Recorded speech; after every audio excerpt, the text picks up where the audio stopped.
Introduction. Feel like making love on a small planet, an ecosexual manifesto. You drive a hybrid.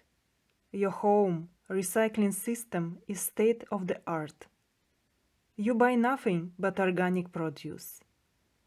You are also good at being green. At least that's what you tell yourself as you carry home your I am not a plastic bag, toto filled with non-toxic goodies. But here is the dirty truth. If you haven't thought about greening your sex life, you are still a total environmental disaster. Your compost heap isn't worth that if your bedroom is a toxic waste dump. Sex can be one of the lowest impact forms of entertainment and exercise on the planet, but only if you do it right. Green sex doesn't have to be clean, vanilla sex. It can be as kinky as you please, but if you want it to be good sex in all senses of the word, then it's time to make your love life truly sustainable. What's wrong? Our sex lives. Let's start with condoms. Prophylactics often get tossed in the toilet after use, when they soon make their way into the sewers and then the water system or ocean. The same goes for excreted birth control pills, which affect marine life, not to mention wreaking havoc on your body's own ecosystem. And what about those lovely, long-stemmed red roses you give or receive on Valentine's Day, anniversaries, and birthdays? They were probably treated with cancer-causing pesticides that are banned in the United States, cultivated by underage field workers, and flown in from Ecuador or Colombia. That's not very sexy, isn't it? Standard sex toys contain toxic, carcinogenic plastic. Used non-rechargeable batteries for vibrators end up in landfills. The majority of personal lubricants are petroleum-based, and who wants to support big oil while trying to reach her own big O? One hot mess. One of the best reasons to become an ecosexual is that if you don't, in a few decades you might not have time for sex. You'll be too busy searching for food or escaping from coastal flooding, hurricanes, drought, and general blight. Yes, it is that global warming, and increasingly referred to as climate change, is not a joke. And big oil paints a Mad Max-like scenario that would instantly kill anyone's libido. Wanna stick around long enough to find new paths to pleasure? Then consider this. Climate change is now a certifiable threat to the national security of the United States. According to the mid-2009 article in the New York Times, over the next 20 to 30 years, vulnerable regions, particularly sub-Saharan Africa, the Middle East and Southeast Asia, will face the prospect of food shortages, water crisis, and catastrophic flooding, driven by climate change that could demand an American humanitarian relief or military response. And the West is next. Are you still in the mood? Speaking of big O's, before it gets pumped into your car, oil must be searched for, drilled, pumped, refined, and transported at your local gas station. The carbon sinks continue at this non-renewable fossil fuel spouse from your engine, clogging up the atmosphere. But that's only part of the story. The entire infrastructure of modern society is based on petroleum products. Look around the room you are in right now and notice how much of your daily life revolves around plastic. And one of the ubiquitous products made from oil. Then think about how the food you eat is shipped to the supermarket, or what conventional condoms are made of. Sadly, we are in deeply abusive, codependent relationship with oil. We've created a world in which we can barely function without it, but it doesn't love us back. It's time to break the cycle and find a better energy boyfriend. Solar and wind are fine-looking babes, by the way. Leave Coil at the bar with his buddies. He's not nearly as clean as his lobbyist friends say he is. Before you drag yourself to a nunnery, consider that eco-sex can be great sex, without any loss of pleasure. This book covers important bedroom basics, like eco-friendly birth control methods, organically grown cotton and bamboo bed linens, and vegan sex toys. But it goes much further, into all the issues that we must explore in our search for good sex. We'll look at all you do to attract a partner, from getting gossip up with organic makeup to finding vegan stilettos.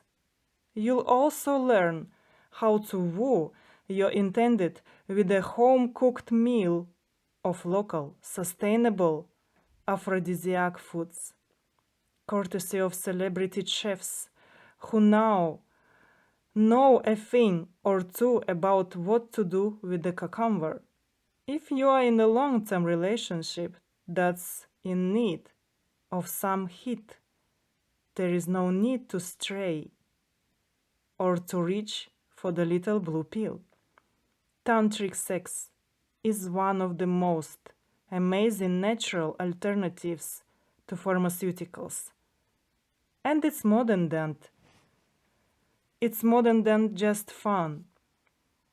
It's enlightening.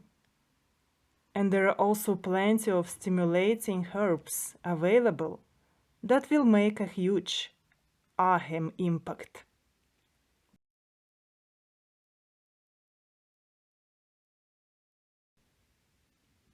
Doing it and doing it and doing it well.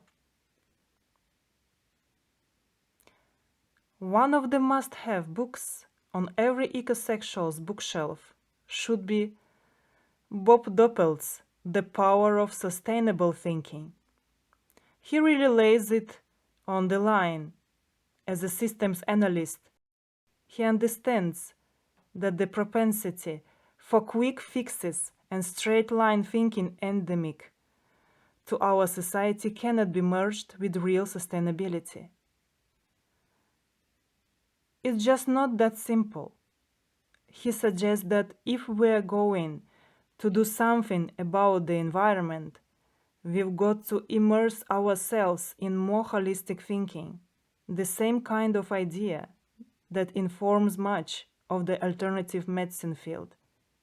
If you have a serious, recurring infection under your toenail, you need to look at your entire immune system if you want to heal. Rubbing some balm into the affected area is not going to be a long-term solution. Similarly, recycling is a good thing to do, but it's a tiny suture to a planet-sized wound.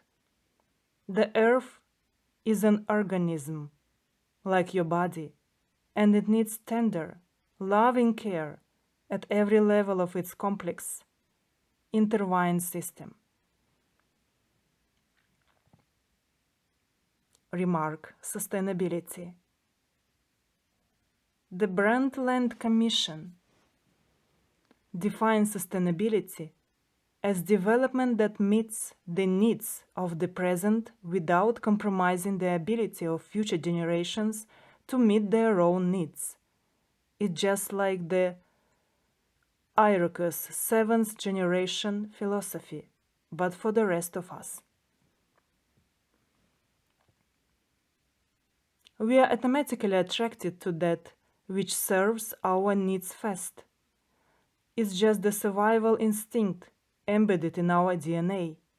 So we do the most convenient things, including having the most convenient sex. Doppelt calls this short-term thinking a reactive form of cognition. Ecosex is all about understanding, examining, and getting comfortable with your instincts and recognizing how to integrate them with life as it is in the here and now. Some retrograde bits of our evolution are best left to the dustbin of history. We must embrace a new survival instinct, one that's just a bit more complicated. We are far safer in the modern world than we were when defending ourselves from the random saber-toothed tiger. The evolved ecosexual knows where her reptilian brain ends and her natural instincts begin. Ecosex is divided in 3 sections. We start with seduction in part 1, including courtship, sexy green understandings, sexy green underthings, adornment, organic aphrodisiacs, wine, and gift giving. Move on to sex and sexual health in part 2, including condoms, the birth control pills, alternatives to Viagra, and having a healthy, sexy body. And finally explore ecosexual adventures in part 3, including finding fellow ecosexuals online, green sex toys, and the green parenting movement. This is how we do it. There is a lot to love about sex. It feels great, burns calories, and stirs up mega endorphins. It's also free. Unfortunately, once you peel back the rumpled sheets of your love life, you'll uncover a messy landscape littered with potential eco-hazards, needless waste, and planet-crushing pollution. As you probably already know, sex often requires material goods, most notably birth control devices, barrier methods, and the pill. All of these affect Mother Earth, but the bigger impact comes when your birth control method fails after 9 months. A die-hard ecosexual might have his or her tubes tied and commit to not having kids in order to avoid adding messy, chemical-laden birth control byproducts to the ecosystems. But that's not feasible for everyone. What everyone can do is think before they spawn. So let's look at this more serious side of green sex before we move on to the fun stuff, dating, love, and everything in between.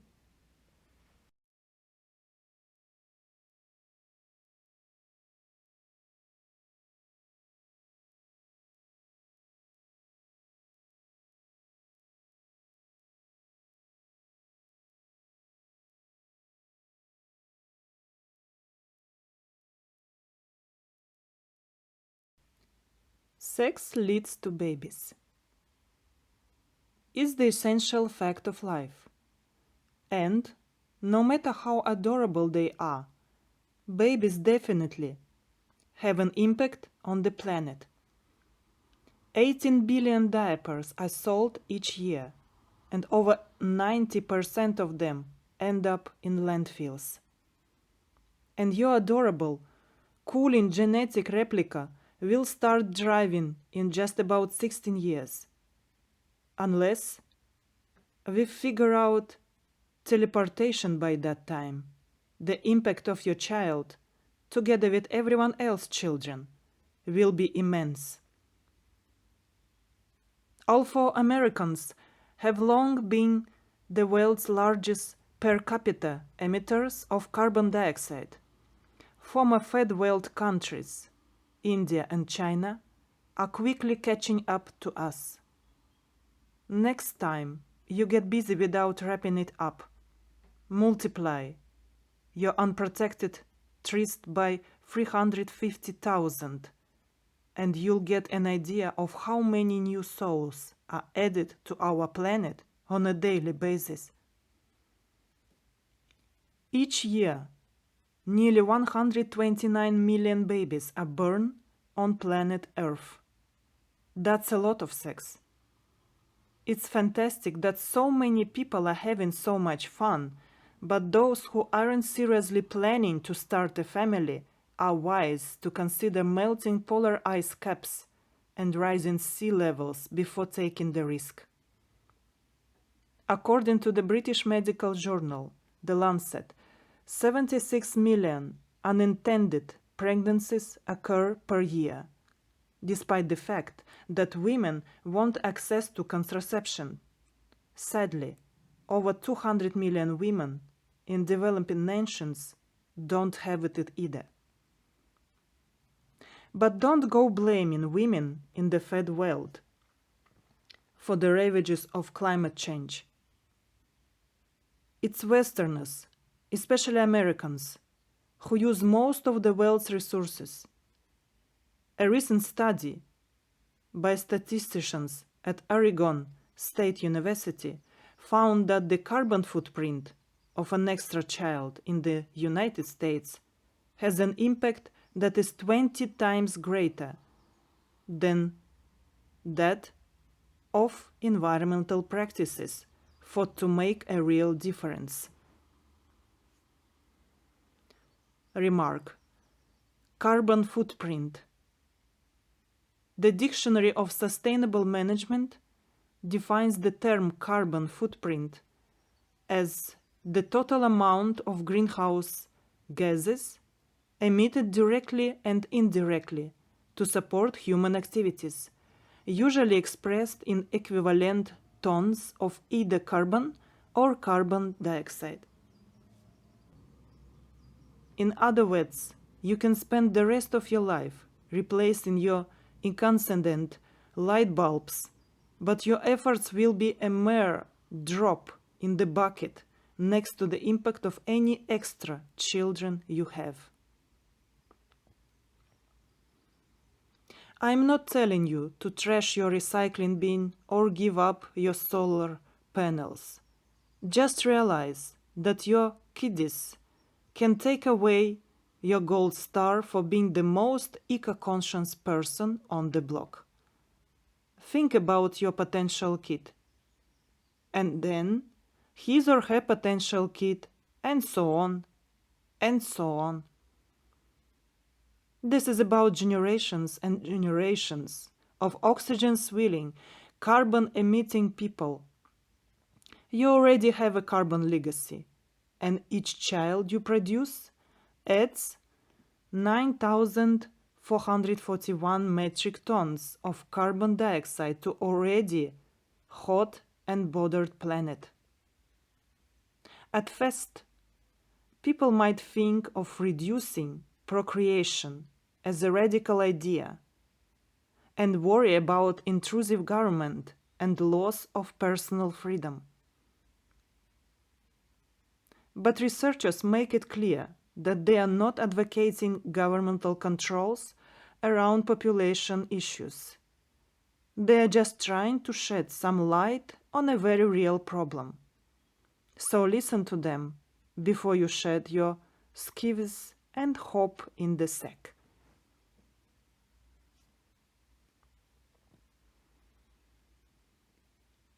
Swearing off children isn't the right choice for everyone, and plenty of people will raise eco-conscious families that make the world a better place to live in. If you are not ready to commit to the SNP, there are tons of ways to add some serious sustainability to your family life. We will cover this in chapter 11. The premise of this book is that it is not enough to do a bit of this here, a bit of that there. If you desire entry into the ecosexual VIP room, you must change your thinking at the root level.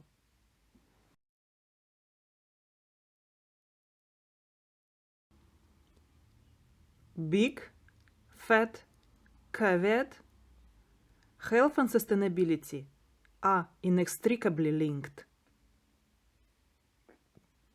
Because the environment is so deeply intertwined with health issues, certain sections of the book will have a heavy emphasis on well-being in general. Almost everything that's bad for Mama Earth is also bad for you, and vice versa. Every suggestion made in this book is intended to wean you off of products and habits that contaminate your personal ecosystem and the ecosystem at large. Whenever we aim to reduce our consumption of industrially produced chemicals, be they in pharmaceuticals, food, clothes, sex toys, or personal care items, we are automatically making Earth a safer place to live. Who will the chemical industry make pH phthalates for if no one is buying them anymore? Face it, you are not exploring ecosexuality just because you want to save whales or trees. You are doing it to save yourself. And why wouldn't you? The Human Toxome Project, spearheaded by the Environmental Working Group, conducted 6 studies of the human body burden and found 456 industrial pollutants, pesticides, and other chemicals in the blood, urine, and breast milk of 115 people, from newborns to teens and adults. So, it's going to take some major work to turn the bit around. Remark: pH phthalates. According to the Environmental Working Group, pH phthalates are plasticizers, a group of industrial chemicals used to make plastics like polyvinyl chloride more flexible or resilient, and also as solvents. pH phthalates have been found to be endocrine disruptors. They decrease sperm counts, and they cause testicular atrophy and structural abnormalities in the reproductive systems of male test animals. Some studies have linked pH phthalates to liver cancer, according to the U.S. Centers for Disease Control's 2005 National Report on Human Exposure to Environmental Chemicals. It's not sexy. Remark: body burden.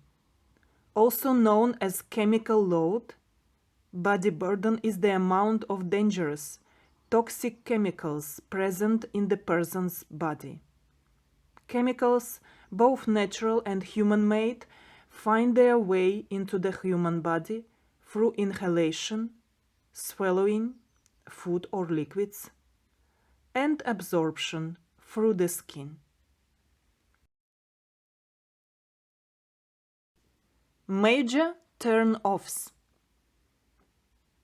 One fast way to deflate your libido is to consider the life cycle assessment, LCA. an industrial engineering buzzword.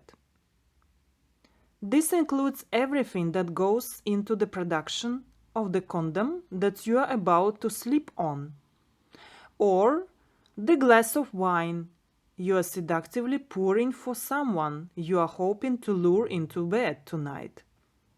An LCA includes a lot more than raw materials, however. Think of what happened before the product got into your hot little hands.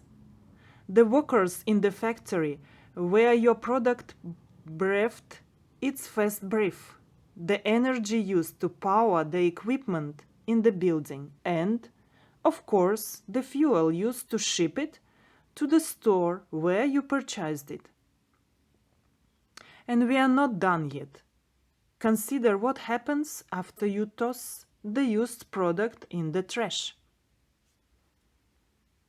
An LCA is basically a life story of your product from cradle to grave. Every commercial product has an LCA, so an ecosexual's first aim should be to buy items that have the least impact on the world. Your best bet, of course, is to grow your own food in your own pesticide-free soil. Recycle, compost, and reuse everything you can. And tap the latex from your own personal backyard rubber tree. This is so time-consuming, however, that you may not have any energy left over for sex when you are done. If you were living on a commune and trading in the currency of free love, perhaps you could live this kind of impact-free lifestyle. But most of us live in cities or suburbs, and we simply can't weave our own bamboo sheets from scratch or carve a sustainable hardwood dildo on our porch as we while away the hours. And here we get to the crux of the issue. Why are you buying so much stuff in the first place? True, ecosexuals understand that we are human beings before we are consumers. The endless commodification of every facet of our lives is the real root of the ecological crisis we find ourselves in.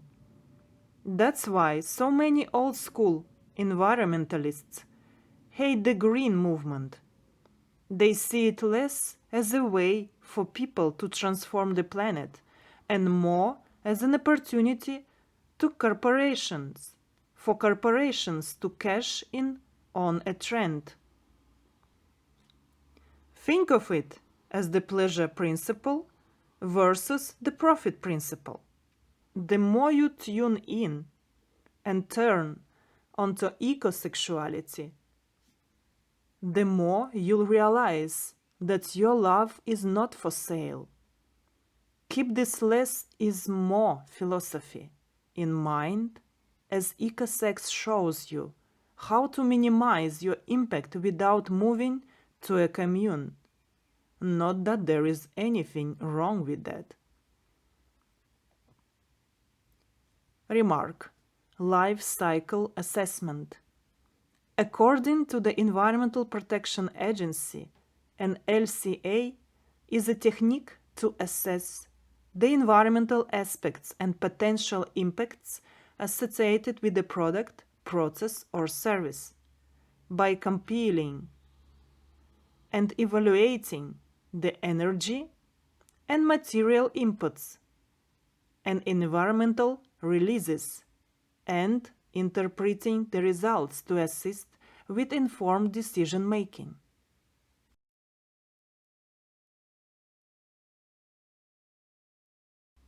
Greenwashing. What advertisers don't want you to know. Before we begin our adventures in ecosex, we must talk about another very unpleasant elephant in the room: false advertising. DIY rocks, and I'll explore plenty of ways to make your own creams, lotions, and massage oils in this book. However, the truth is that most of us can't always make our own lust-inducing potions, so we rely on retail products.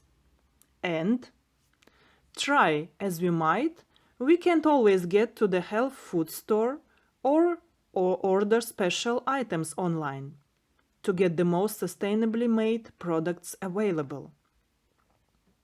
There are tons of genuine green brands emerging every day, and self-regulating companies are doing a valuable service for all of us.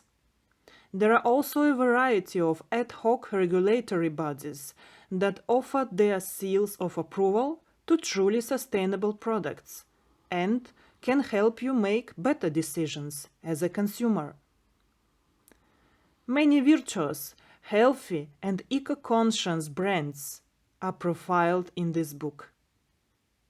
Despite that, many other companies with less savory resumes want to get in on the green trend and fool us into thinking that they are eco-friendly in order to get to the green in our wallets. It's absolutely vital to know what you are getting into or putting into or onto yourself. The marketplace today is rife with such greenwashing, wherein companies claim that their products are green, for they are clearly not. Because the United States doesn't yet have official standards in place to regulate products' environmental impact, as they do in the European Union, for instance, companies are running rampant, slapping the green imprimatur onto their products, regardless of whether they really are green. Greenwashing takes many forms, but a common application of this practice involves emblazoning words like natural or organic on a product's label, even though the product contains an infinitesimal amount of organic ingredients. The practice is actually legal in the United States, even if the product has 100 other dangerous chemicals and if the single organic ingredient appears last on the list. For instance, a moisturizer with just a single drop of organic lavender oil in an otherwise toxic soup of ingredients can be advertised as a natural product. We see this magical seeming elixir on the shelf of our local drugstore and are swept up by the earthly looking packaging and natural claims we think is good for us. That's why it's so important to read labels, especially when you are buying products that come into close contact with your body. Corporations won't clean up their messes until it becomes profitable for them to do so. But we can make that happen when we stop buying the crap that makes us sick. Luckily, websites like goodguy.com, Skin Deep, cosmeticsdatabase.com, and other third-party certifiers have evolved to inform us of the products that are not healthy, since our government is not yet keeping us safe from the scary slew of industrial chemicals that live in our consumer goods. By becoming informed about the dangers out there, we can spend our money on products that are truly safe and environmentally responsible, and thereby influence change in these industries. We are aiming for what Daniel Goleman, author of Ecological Intelligence, calls radical transparency, where companies openly reveal how they source the ingredients for their products. enabling us to make better and smarter choices. Because if you knew what was really in that shampoo on your local drugstore shelf, even the one screaming organic in big letters, you might find it decidedly unsexy. This means consumers need to be vigilant. And vigilance isn't always compatible with sexiness. But if you do your homework in advance, you can make it seem totally effortless. Make your move, but make sure it's an eco-sexy one. Remark: Third-party certifier. Third-party certification is a scientific process by which a product, process, or service is reviewed by an unbiased, reputable third party to verify that environmental and/or health standards are being met.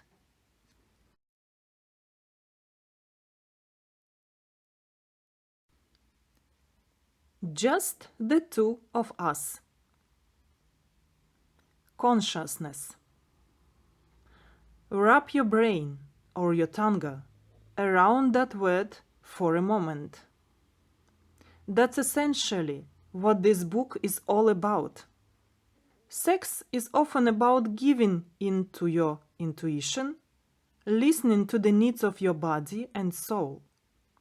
But when you add a layer of mindfulness to the heady mix of desire, pleasure, wish fulfillment, and ego boosting that is sexuality, you make the experience a whole lot richer. Eco-consciousness incorporates ethics, because reducing poverty and increasing sustainability helps all of us. It's not just about being a do-gooder and patting yourself on the back. Poverty hurts the planet, even if the poorest of the poor consume less than we do. Fair trade practices encourage poor people to become sustainable consumers, while also enabling them to earn a living wage that can break the generational cycle of poverty. Ecosexuals want to create a world in which we all have enough to eat, a roof over our heads, and peace instead of war. That would be a far sexier place for all of us to live. One of the pluses of living and loving responsibly is that it can help you attract a like-minded partner. And there are plenty of new green dating sites that speak your language. More to come in Chapter 8. Environmental consciousness is a major turn-on in the age of climate change. Lucky for you, getting it on for the good of the planet is now possible. You can be passionate in bed and passionate about Mother Earth, without coming off like you are trapped on the set of the musical Hair. Onward, eco-section soldier.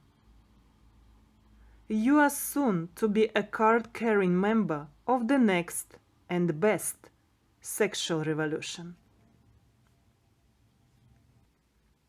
Remark: Fair trade. A system of trade and commerce standards in which workers are guaranteed living wages, healthy and safe working conditions, and equal employment opportunities. It designed to eradicate poverty. It empowers producers in the poorest countries in the world.